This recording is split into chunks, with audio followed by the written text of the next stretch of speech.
Now listen to what incoming border czar Tom Homan said after the New Orleans attack and the Las Vegas explosion.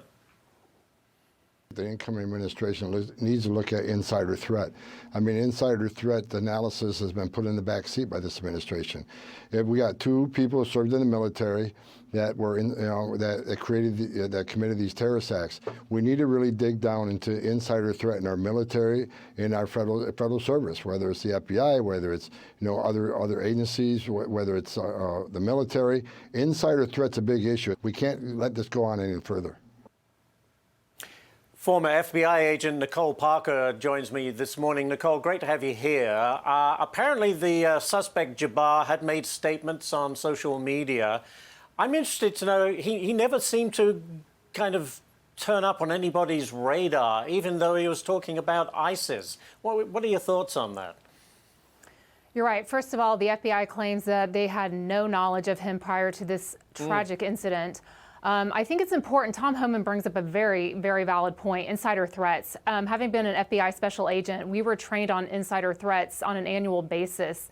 We're all human, but to determine, is there something that you're seeing that seems off, whether it's among your colleagues, maybe it's in the military, whatever it might be, a lot of times there's a precipitating stressor that causes an individual to snap, whether it's a financial issue, whether it's in their marriage and relationships.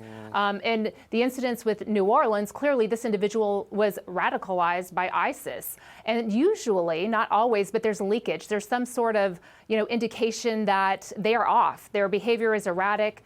There's signs of things that might occur. But as you heard with the Las Vegas incident, the neighbor said, I saw no signs at all. So again, not always is there leakage. Sometimes there is, but that is why it is so important, whether you're in the general community or in law enforcement, if you see something, you must say something.